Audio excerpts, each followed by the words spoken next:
আজকে আমি চলে গিয়েছিলাম আমার স্পন্সরের জন্য কুরিয়ার থেকে পার্সেল আনতে। তো আমার সাথে কি যে একটা দুর্ঘটনা হলো, আর আমার সাথে এই বাচ্চাটাকে আপনারা অনেকেই জানতে চেয়েছিলেন। তো এই সব কিছু থাকছে আজকের ব্লগ ভিডিওতে।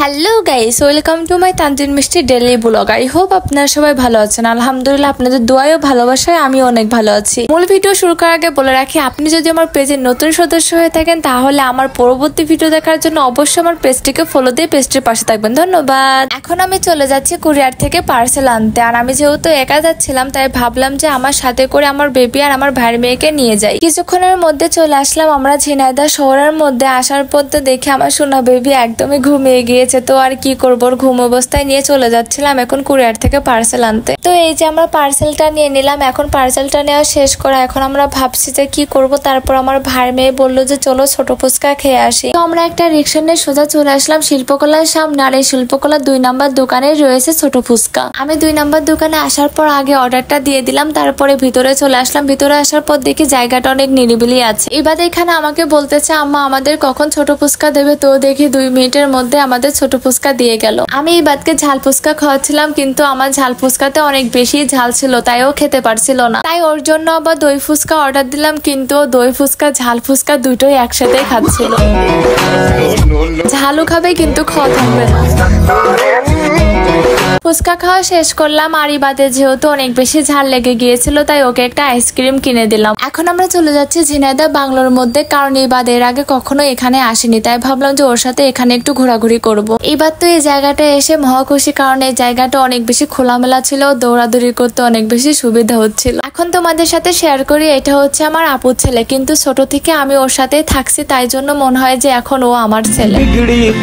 আর ওর মুখ থেকে যখন আমি আম্মা ডাক শুনি তখন যে আমার কি শান্তি লাগে এটা বলে বোঝানোর মতন না।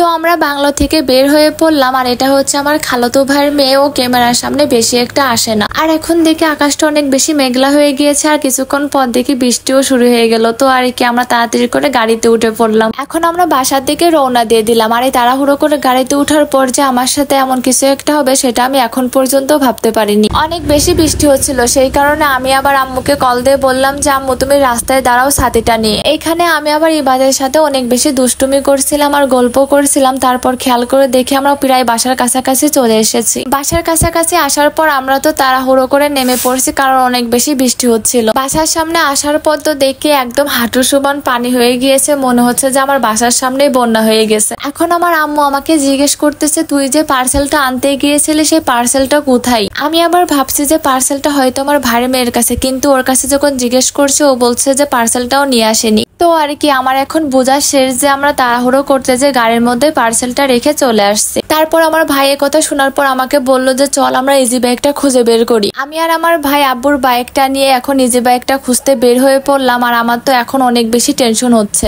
আমার টেনশন হওয়ার কারণ হচ্ছে 10-12 হাজার টাকা জিনিস ছিল এই পার্সেলের মধ্যে। আর এই পার্সেলটা যদি এখন হারিয়ে যায় তাহলে 10-12 হাজার টাকা আমাকেই দিতে হবে। আমি যদি সাবধানতার সাথে এখন এই কাজটা করতাম তাহলে এই দিনটা এখন আর আমার দেখতে হতো না। ইজি বাইকটা খুঁজতে খুঁজতে আমরা এখন গোপালপুরে চলে এসেছি। আর গোপালপুরে আসার পর আমার মনে হচ্ছে যে আমি তো একটা ভিডিও করছিলাম, দেখি ওই ভিডিওতে ইজি বাইকের কোনো নাম লেখা আছে কিনা। ইজি বাইকটাই স্বামীর নাম লেখা ছিল। তারপর আমি দূর থেকে দেখতে পারলাম যে স্বামীর নামের এটা ইজি বাইক। কাছে আসার পর দেখি যে হ্যাঁ এটাই সেই স্বামীর নামের সেই ইজি বাইকটা। ভাগ্যিস এখন ইজি বাইকটার মধ্যে সেই পার্সেলটা ছিল, আর এটার মধ্যে রয়েছে সেই 10-12 হাজার টাকার জিনিস। আজকে আমার একটা ভাই ছিল বলে আমি এত তাড়াতাড়ি করে আমার পার্সেলটা পেয়ে গেলাম। আর আমি তো এখন অনেক খুশি। খুশির ঠেলায় আমার ভাই আমাকে বললো যে চল এখন আমরা দুজন মিলে ঝালমুড়ি খাই। তো আমরা চলে আসলাম ঝালমুড়ি খেতে। আজকে আমি অনেক বড় একটা শিক্ষা পেয়েছি। নেক্সট টাইম আমার মনে হয় না যে এই ভুলগুলো আমি আবার করব। আর আপনাদের উদ্দেশ্য করে একটা কথা বলে, আপনারা কখনোই আমার মতন তাড়াহুড়ো করে কাজ করবেন না, অবশ্যই সাবধানতার সাথে কাজটা করবেন। তো আজকের ব্লগ ভিডিওটা এই পর্যন্ত। যদি আমার ব্লগ ভিডিও দেখে আপনার একটু শিক্ষা হয়ে থাকে তাহলে অবশ্যই লাইক, কমেন্ট আর শেয়ার করে দিবেন। দেখা হবে নতুন কোনো ব্লগে। আল্লাহ হাফেজ। Thanks for watching my video.